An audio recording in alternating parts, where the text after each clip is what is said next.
आज हम लोग स्टार्ट करेंगे अपने चैप्टर 3 का लास्ट पार्ट जो है वो हमारा है कोरिलेशन। कोरिलेशन क्या होती है और कोरिलेशन का लिंक हम क्रिएट करेंगे रिग्रेशन एनालिसिस से। जो हमारा रिग्रेशन एनालिसिस था उसमें हमने बात की कि जो रिग्रेशन एनालिसिस होता है वो किस चीज को देखता है। रिग्रेशन एनालिसिस टू वेरिएबल्स का रिलेशनशिप देखता है। टू वेरिएबल का रिलेशनशिप देखता है जिसके अंदर one is independent and other is second one is dependent variable. ये था रिग्रेशन।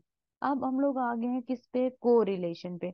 तो हम ये देखते हैं कि कोरिलेशन बेसिकली क्या चीज है। ठीक है, कोरिलेशन अगर मैं बिल्कुल सिंपल वर्ड्स के अंदर बताऊं तो कोरिलेशन बेसिकली इन वेरिएबल की डिग्री ऑफ डिग्री को मेजर करता है कि जो वेरिएबल दोनों मेजर किए जा रहे हैं उनकी डिग्री या स्ट्रेंथ को मेजर करता है कि इनका आपस में जो रिलेशनशिप है, जो रिलेशन है वो कितना स्ट्रांग है। यहाँ पे हम ये नहीं कह सकते, यहाँ पे कोई हमारे पास लिमिटेशन नहीं है कि कौन सा वेरिएबल एक्स होगा कौन सा वेरिएबल वाई होगा, हम ये नहीं कहते।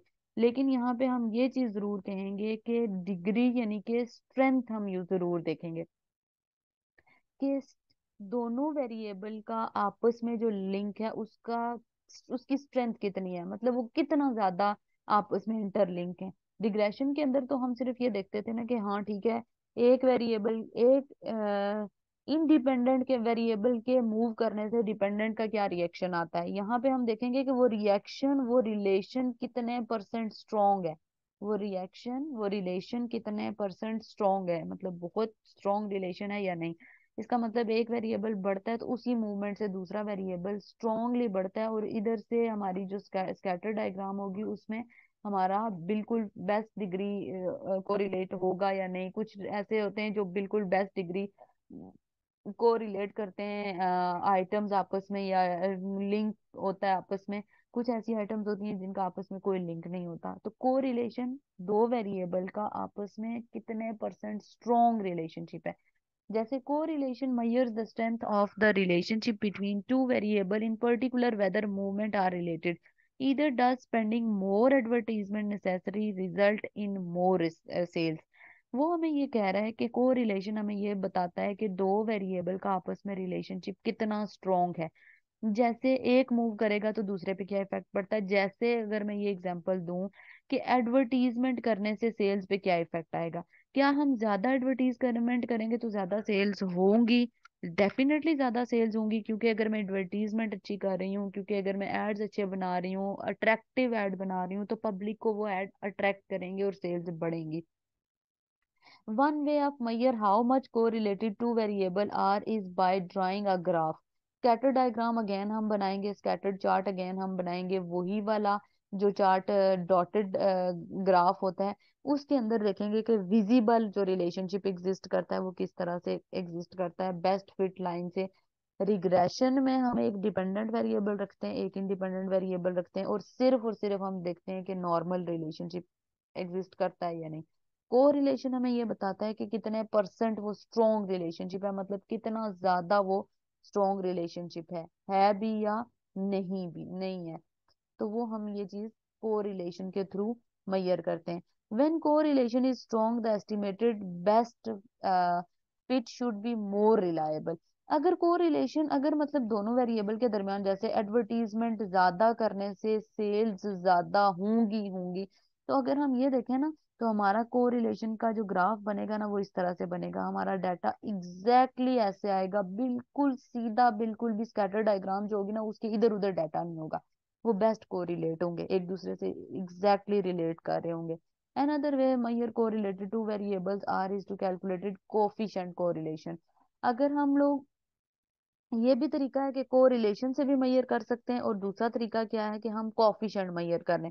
कॉफिशिएंट बेसिकली कॉफिशिएंट भी यही चीज मेजर करता है, लेकिन यहाँ पे हम ये चीज देख रहे हैं कि स्ट्रेंथ कितनी है।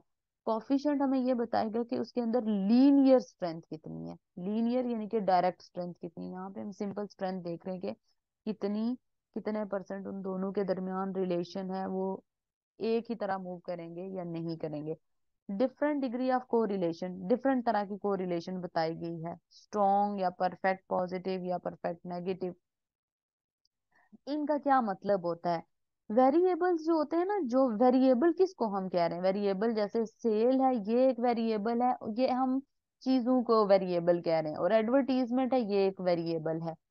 अब यहाँ पे वो हमें कह रहा है कि कुछ जो है वो कोरिलेट करती हैं चीजें, कुछ जो होती हैं वो पार्टली कोरिलेटेड है, और कुछ बिल्कुल भी कोरिलेटेड नहीं होती, अनकोरिलेटेड, जिनका आपस में कोई ताल्लुक नहीं होता। The different degree of correlation shown graphically, अगर हम लोग यहाँ पे देखें, ये हमारे पास पॉजिटिव परफेक्ट लीनियर है। पॉजिटिव परफेक्ट का मतलब देखो, एग्जैक्टली डॉटेड लाइन एग्जैक्टली उसी के ऊपर जा रही है, एग्जैक्ट, कोई डाटा इधर नहीं है, कोई इधर नहीं है, जैसे यहाँ पे हमारी एक एक वेरिएबल ने मूवमेंट की, वैसा ही एग्जैक्टली दूसरा कर रहा है। इसको कहते हैं परफेक्ट पॉजिटिव कोरिलेटिव। पॉजिटिव का मतलब होता है एक वेरिएबल के इंक्रीज होने से दूसरा भी इंक्रीज हुआ हो, दैट इज पॉजिटिव कोरिलेटेड। दूसरा है हमारे पास negative correlated, perfect negative correlated. Negative का मतलब है एक बढ़ेगा तो दूसरा कम होगा, एक बढ़ेगा तो दूसरा कम होगा। अब हम लोग अगर देखें तो यहाँ पे हमारा एक वेरिएबल इंक्रीज हो रहा है, लेकिन दूसरी तरफ से हमारा ये वाला वेरिएबल डिक्रीज हो रहा है। एट एंड अगर मैं यहाँ पे फिगर लिखूं 1 2 3 4 5, तो ये वेरिएबल अप टू 5 जब बढ़ा है, तो यहाँ से हमारे पास लेट से 5 4 3 2 1, ये वेरिएबल जब इधर से 5 पे गया है, तो ये वाला वेरिएबल इधर से 1 पे आ गया, 5 और 1।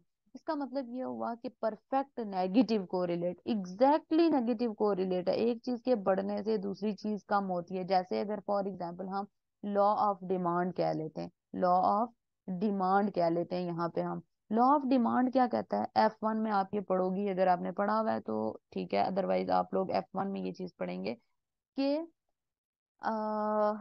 फॉर एग्जाम्पल अगर प्राइस बढ़ती है तो डिमांड कम होती है, प्राइस बढ़ती है तो डिमांड, तो वो इसका मतलब परफेक्टली नेगेटिव लीनियर है। Other factor remain constant, other factor remain को मतलब कोई इमरजेंसी नहीं है उस चीज को लेने की, तो प्राइस बढ़ेगी तो डिमांड कम होती है, मतलब जब चीजें महंगी होती हैं तो लोगों की डिमांड कम होती है, otherwise other factor remains constant. यहाँ पे अब हाई पॉजिटिव है, हाई पॉजिटिव का मतलब है कि बस डाटा अपवर्ड ही मूव कर रहा है, इधर से भी अपवर्ड और इधर से भी अपवर्ड, हाई पॉजिटिव है। ये मॉडरेट नेगेटिव है, मॉडरेट मिडिल लेवल का देखो, यहाँ पे पहले थोड़ा कम हुआ, फिर थोड़ा कम हुआ, फिर थोड़ा कम हुआ, तो मॉडरेट मतलब दरमियाना नेगेटिव है, बहुत नेगेटिव हम नहीं कह सकते। यहाँ पे नो कोरिलेशन, इसके अंदर कोई, यहाँ पे तो हम फिर भी लाइन ड्रॉ कर सकते हैं, इस तरह की लाइन एक ड्रॉ हो सकती है, इधर भी हम कुछ हद तक ये कह सकते हैं कि लाइन ड्रॉ हो सकती है। यहाँ पे कोई लाइन ड्रॉ हो ही नहीं सकती, हम किस तरह इसकी कोई लाइन ड्रॉ करेंगे? इसका मतलब नो कोरिलेशन, एक वेरिएबल का दूसरे वेरिएबल से कोई रिलेशन है ही नहीं। लो no linear or curvilinear, no linear, linear होता है इस तरह से डायरेक्ट, अब ये लीनियर नहीं है, ये थोड़ा मूव करके आ रहा है, ठीक है। No linear or curvilinear, थोड़ा कर्व बन के आ रहा है इस तरह से, तो थोड़ा बहुत रिलेशनशिप इसका आपस में को रिलेशन है। तो डिफरेंट वेरिएबल्स होते हैं जिनका आपस में डिफरेंट रिलेशनशिप होता है, जैसे सेल्स और एडवर्टीजमेंट का आपस में है कि एक चीज के बढ़ने से दूसरी चीज की उस पर असर पड़ेगा। जैसे हम अगर अगर हम लोग ये कहें कि कार्स हैं और इसके साथ टायर्स हैं, कार्स हैं और इसके साथ टायर्स हैं, जो बेसिकली कॉम्प्लीमेंट्री गुड्स भी होती हैं। कॉम्प्लीमेंट्री गुड्स का मतलब यह है कि कार, अगर हम कार की कीमत बढ़ती है, कार की कीमत प्राइस अगर इंक्रीज होती है और टायर चीप होते हैं, तो इसका कोई फायदा नहीं है कि टायर चीप हो, क्योंकि कार लेने के लिए टायर तो लेने ही लेने पड़ेंगे। तो ये हम ये कहेंगे कि ये इस तरह से हमने कोरिलेशन देखना है, कुछ चीजों का कोरिलेशन बिल्कुल भी आपस में नहीं होता। ये तो कोरिलेट करते हैं कोई चीज, जैसे अब जैसे अगर मैं ये कहती हूँ कि शुगर की प्राइस इंक्रीज हुई है, ठीक है, तो उसका ट्रैवलिंग पे क्या इम्पैक्ट पड़ेगा, तो जाहिर है वो तो टोटली डिफरेंट चीजें हैं। तो कोरिलेशन इस तरह से हमने देखनी होती है। कोरिलेशन कॉफिशिएंट क्या होता है, मैंने पहले बताया, ये बेसिकली लीनियर रिलेशनशिप मेजर करता है, ये वेरिएबल्स का लीनियर रिलेशनशिप देखता है, ये ग्राफ के अंदर देखता है कि किस एक्सटेंट के साथ वो लीनियर रिलेशनशिप आ रहा है, और इस कोफिशिएंट को रिलेशन को मेजर किया जाता है आर के साथ, और इस आर को मेजर करके इंटरप्रेट किया जाता है। पेपर के अंदर लंबी कैलकुलेशन में जाने की जरूरत नहीं है, इसकी कैलकुलेशंस वगैरह गिवन होंगी, इसकी कैलकुलेशन ऑलरेडी हमें दी हुई होंगी। अच्छा, the correlation coefficient are measures the strength of a linear relationship between two variable. It can therefore give an indicator how reliable estimate linear function। मैंने आपको ऊपर पहले लिख के बताया कि ये दोनों डाटा के अंदर लीनियर रिलेशनशिप को देखता है, ये आपको बताता है कि डाटा के अंदर लीनियर रिलेशनशिप है यानी। For example a linear function the scattered graph in the paragraph 3.1, वो नीचे बताया हुआ है, उसको हम देखेंगे। y is equal to fixed cost 5587 plus variable this and x number of units. If we were calculated the associated correlation coefficient, we could get some idea how reliable the estimated linear function was, कि कितने percent वो linear function था। The correlation coefficient can only take on the values of, या तो इसकी -1 value हो सकती है या इसकी +1 वैल्यू हो सकती है। +1 है तो इंडिकेट परफेक्ट पॉजिटिव कोरिलेशन। इसका मतलब ये होगा अगर आंसर आर को कैलकुलेट करने से +1 आंसर आया, इसका मतलब यह है कि जिन वेरिएबल एक्स और वाई, या जिन दो चीजों को एक्स और वाई, या आप सेल्स और एडवर्टीजमेंट को अगर आप वेरिएबल रख के आपको रिलेशन चेक कर रहे हो, तो इन दोनों का आपस में परफेक्ट पॉजिटिव को रिलेशन है। यानी कि एडवर्टीजमेंट कॉस्ट बढ़ने से सेल्स हमारी इंक्रीज होंगी, क्योंकि हम अच्छे तरीके से उसको एडवर्टाइज करें। आर जीरो भी हो सकता है, जीरो है तो नो कोरिलेशन, जीरो है तो नो कोरिलेशन, नेगेटिव है तो इंडिकेट परफेक्ट नेगेटिव कोरिलेशन। मतलब एक चीज के बढ़ने से दूसरी चीज कम होगी, दूसरी चीज जैसे हमने डिमांड और प्राइस का रिलेशनशिप देखा, प्राइस और डिमांड का रिलेशनशिप देखा। इसको कैलकुलेट करने के लिए हम क्या यूज करेंगे, कैलकुलेशन इसकी होती है R is equal to n. N किसको कहते हैं, एन कहते हैं सैंपल साइज, वो जो नंबर ऑफ डाटा है। Summation x y minus summation x multiply by summation y. नीचे हम लोग लेंगे अंडर रूट, ये हमारे पास अंडर रूट आ जाएगा, under root N X square minus X whole का square multiply by N X Y का square minus X Y sum of x Y का स्क्वेयर। ये फॉर्मूला ऑलरेडी मैंने बताया एग्जाम के अंदर गिवन होगा। इवन ये वाली जो वर्किंग होती है ना, ये वाली, इनकी कैलकुलेशन दी हुई होगी, आपको इस फॉर्मूला के अंदर वैल्यू पुट करनी होगी। छोटी छोटी जो कैलकुलेशंस होती हैं वो आपको गिवन होंगी। कोरिलेशन के लिए जैसे यहाँ पे एक क्वेश्चन ये दिया हुआ है, हम लोग क्वेश्चन सॉल्व करके कर लेते हैं। एक मिनट, क्वेश्चन ऑलरेडी मैंने कॉपी किया हुआ है।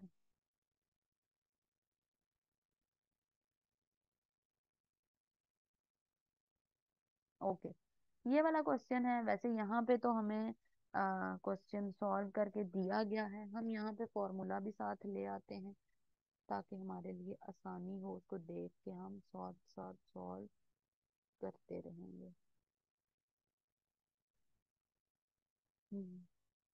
क्वेश्चन का ये जो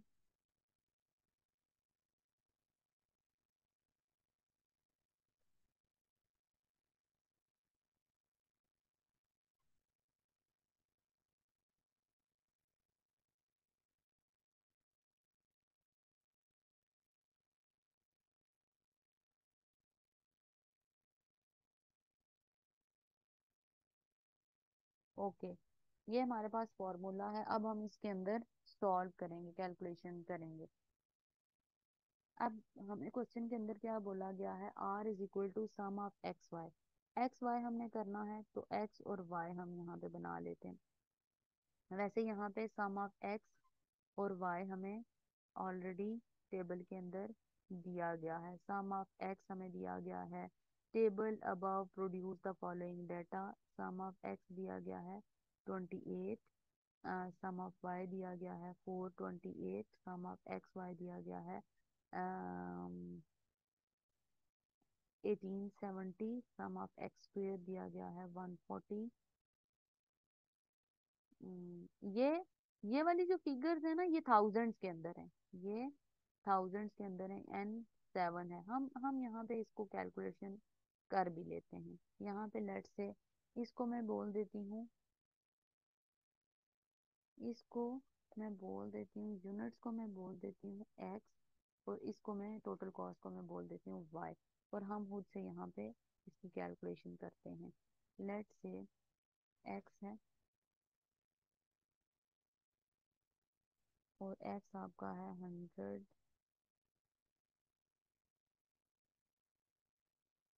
200, अप टू 700 है।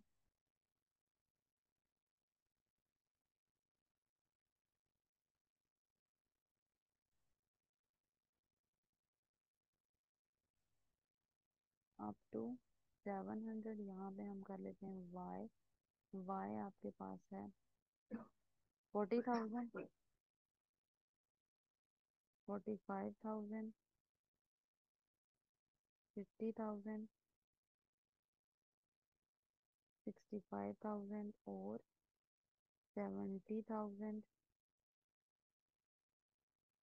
then again 70,000, then again 80,000। ये है।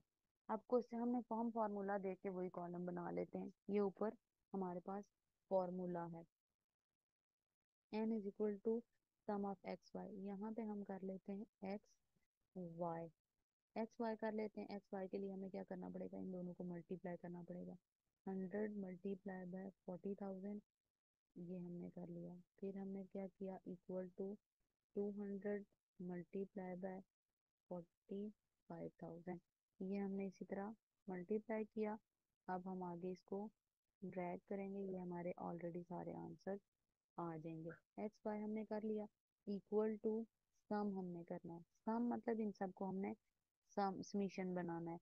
इन सबको हमने यहाँ तक ऐड कर लिया, ये हमारे पास आ गया equal to.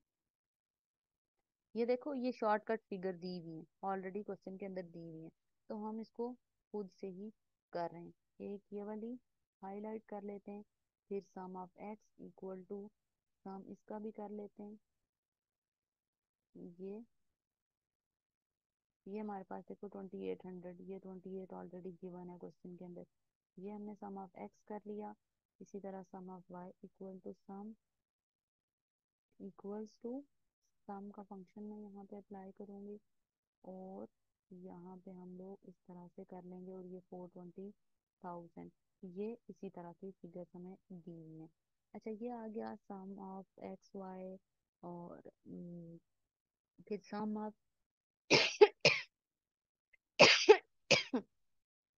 X and y को भी हमने करना है। इक्वल्स टू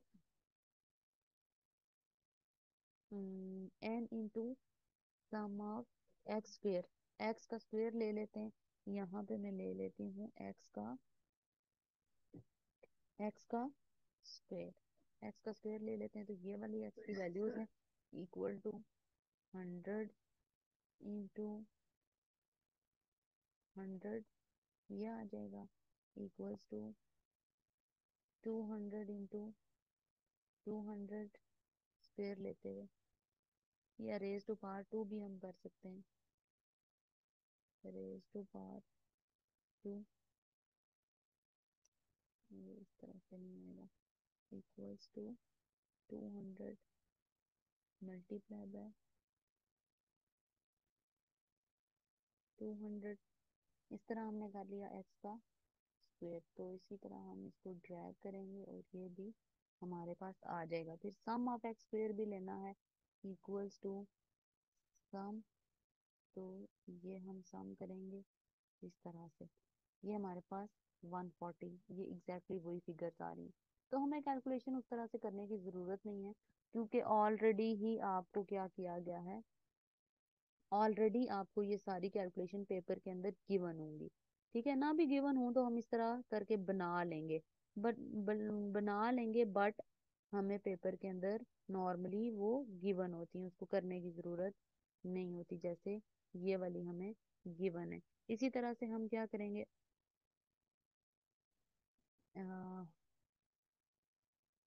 ठीक है, इसी तरह हमने क्या करना है, वाई का भी स्क्वायर लेना है।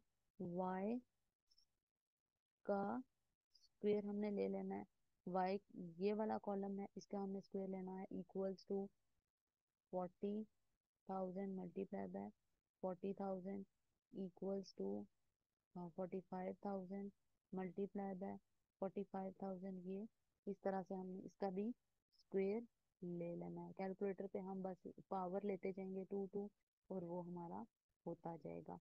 इक्वल्स टू सम करेंगे इसको, फिर ये हमने सम किया इसका सारा सम, तो ये हमारे पास सारी वही वाली फिगर, एग्जैक्टली वही वाली फिगर आ रही हैं जो हम, और एन हमारे पास क्या है, एन टोटल डिजिट्स कितने हैं, 1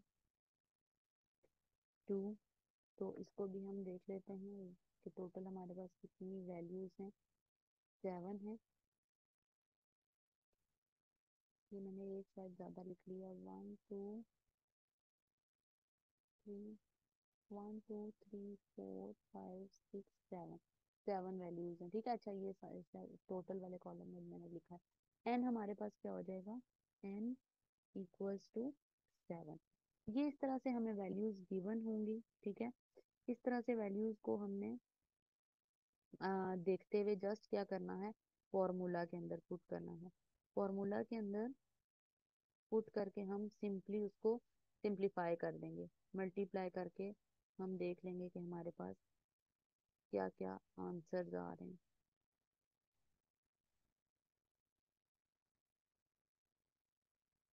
ठीक है, तो डाटा को हम क्या करेंगे, प्लॉट करेंगे अब फॉर्मूला के ऊपर। तो फॉर्मूला हम लिख लेते हैं और उससे हम कर लेते हैं, ठीक है। ये फॉर्मूला ऊपर लिखा हुआ है, ये कैलकुलेशन भी मैंने कर दी है।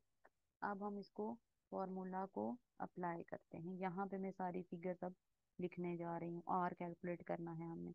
हमें क्या चाहिए, हमें चाहिए 7 multiply by sum of x Y. Sum of x y is basically x Y का सम हमारे पास कितना है, एक्स वाई का 1870 में ले रही हूँ, थाउजेंड में ये फिगर में शॉर्टकट करके ले रही हूँ। 1870 ये हो गया। इसको आप माइनस करोगे तो multiply sum of x multiply by sum of y. Sum of x कितना है, सम ऑफ एक्स हमारे पास ये आ जाएगा और multiply by sum of Y आ जाएगा। तो ये एक्स हमारे पास सम ऑफ एक्स आ रहा है 28 मल्टीप्लाई बाय 4, 20 आ जाएगा किसका सम, सम ऑफ वाई। ये आ गया, ठीक है। तो इसको डिवाइड हम क्या करेंगे, डिवाइड किसके साथ करेंगे, अंडर रूट हमने लेना है। अंडर रूट, अंडर रूट हमने ले लिया। अंडर रूट के अंदर क्या रखना है, एन हमारे पास 7 है, 7 डाटा है, into sum of x square. X square हमारे पास कितना है, 140। मैं 140 ले रही हूँ शॉर्ट फिगर्स। अच्छा उसके बाद मैंने क्या करना है आगे, माइनस का साइन है, माइनस हमने कर दिया, सम ऑफ एक्स का एक्स होल का स्क्वायर। अच्छा एक्स होल का स्क्वायर हमने नहीं लिया, एक्स होल का स्क्वायर, तो ये एक्स होल है, एक्स होल का टोटल, सॉरी एक्स इधर है, एक्स होल, ये एक्स होल है, सम ऑफ एक्स होल का स्क्वायर, ठीक है। तो हम यहाँ पे क्या करेंगे, 2800 इंटू 2800 कर देंगे, ठीक है। तो वो यहाँ पे हम शॉर्टकट भी कर सकते हैं, इधर ही भी कर सकते हैं, 28 मल्टीप्लाई बाय 28 कर लेंगे। उसके बाद आगे क्या रह जाएगा, ये माइनस हो गया। उसके बाद हमने मल्टीप्लाई, अगला ये वाला कॉलम करना है यहाँ से, तो उसको हम यहाँ नीचे लिख लेते हैं। 7 एन हमारे पास 7 आ गया। उसके बाद multiply by sum of y, sum of y है 26550, ये 26550। अच्छा उसके बाद माइनस कर देंगे, माइनस हमारे पास क्या है, सम ऑफ वाई का वाई होल का स्क्वायर 420 मल्टीप्लाई बाय 420, तो माइनस कर देंगे 420 मल्टीप्लाई बाय 420। अब इस सारे स्टेप को हम पहले इनको सॉल्व करेंगे, फिर इनको सॉल्व करेंगे। इनको अगर मैं सॉल्व करूं तो मेरे पास आता है 7 इंटू 8, 1870, ये बनता है 131090 माइनस, इन दोनों को मल्टीप्लाई करूं तो ये आता है 11760 divided by under root 980 minus 784। उसके बाद 185,850 माइनस 176400, इस तरह आपने मल्टीप्लाई करके इसको सिंप्लीफाई करना है। फिर एंड पे आपके पास फिगर बचेगी 1330, इन दोनों का माइनस करेंगे तो फिर हमारे पास अंडर रूट में बच जाएगा 196 मल्टीप्लाई बाय 9450। इस तरह से इसको सिंप्लीफाई करेंगे और एट एंड जब हम पूरा का पूरा सॉल्व करेंगे तो हमारे पास आंसर आएगा +0.98। +0.98 ये हमारे पास आर का आंसर आ रहा है।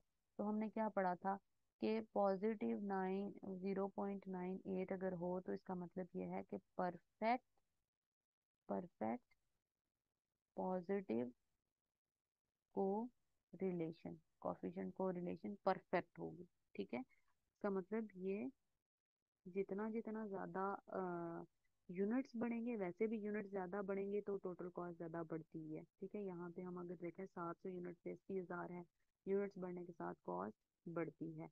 तो ये जैसे हमने एग्जैक्टली पढ़ा था बुक के अंदर वैसे ही हम लोग यहाँ पे भी डिस्कस कर रहे हैं। ये आगे क्वेश्चन है, अब ये वाला क्वेश्चन इसका सारा का सारा दिया हुआ है data, sum of x, x square, सारे ये सब कुछ गिवन होता है क्वेश्चन के अंदर, सिर्फ फॉर्मूला में वैल्यू पुट करके हमें आंसर निकालना होता है। तो इसको आपने सॉल्व करना है। ठीक है, coefficient of determination the square the correlation coefficient is denoted the r square। मतलब coefficient of determination अगर हम बहुत ज्यादा परफेक्ट कोरिलेशन देखना चाहें तो coefficient determination हम उस r का स्क्वायर ले लेते हैं। बहुत ज्यादा परफेक्ट पे जाएं तो r का हम स्क्वायर ले लेंगे। The coefficient of determination is measure how much the variation dependent variable is explained by the variable independent. उन्हीं दोनों वेरिएबल के अंदर बहुत ज्यादा अगर हम मेजर करना चाहें, बहुत ज्यादा डिग्री एक्सप्लेन करना चाहें कि कितना ज्यादा बहुत एक्सप्लेन करना चाहें बहुत रिलेशन उनका, तो वो आर स्क्वेयर से होता है। The variation not accounted by variation in the independent variable due to random fluctuation. Independent variable जो होता है ना वो डिपेंड नहीं कर रहा होता, वो रैंडम फ्लक्चुएशन में चल रहा होता है। मतलब वो तो रैंडमली चलेगा ना, 2 3 4, मतलब वो उसके वो किसी पे डिपेंड तो नहीं कर रहा होता ना, वो इंडिपेंडेंट है। The variation not accounted by the variation, बल्कि ये तो पढ़ लिया। For example r is equal to 0.98, r सिर्फ आर जो आया ना वो 0.98 आया, लेकिन आर स्क्वेयर क्या हो सकता है, 0.96 हो सकता है। तो इसका मतलब परफेक्ट, मैंने कहा ना बहुत ज्यादा परफेक्ट हम देखते हैं तो उसको कोरिलेशन कोफिशिएंट डिटर्मिनेशन कहेंगे। वो आप कह रहा है कि this mean 96% variation in the dependent variable is explained variation in the independent variable. मतलब डिपेंडेंट और इंडिपेंडेंट वेरिएबल के अंदर जो वेरिएशन आ रही है वो 96% आ रही है, मतलब वो सही हम इंटरप्रेट कर पा रहे हैं, एग्जैक्टली हम सही बता पा रहे हैं। जैसे यहाँ पे वो लीनियर फंक्शन बता रहा था कि पीछे हमने ये ग्राफ पढ़ा भी था कि कॉस्ट ये आ रही है। तो r square is equal to 0.95 square, तो 0.95 आर सिर्फ आया था 95%, लेकिन आर स्क्वेयर जब आया तो वो 92% हुआ। तो वो एग्जैक्ट आपको वेरिएशन बताता है कि टोटल कितनी कितनी वेरिएशन इसके अंदर पाई जाती है। तो चैप्टर हमारा खत्म हो गया है, थर्ड चैप्टर।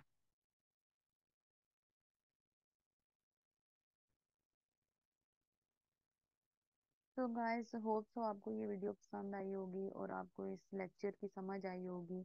अगर आपको लेक्चर की समझ या कोई चीज़ ऐसी लगती है जो आपको लगता है कि आपको रिपीट पे या दोबारा से किसी और एग्जांपल से एक्सप्लेन की जाए तो वीडियो के नीचे प्लीज़ कमेंट करें और वीडियो को एंड तक देखें, लाइक करें, शेयर करें और चैनल को सब्सक्राइब करें। Thank you so much. Allah हाफिज़।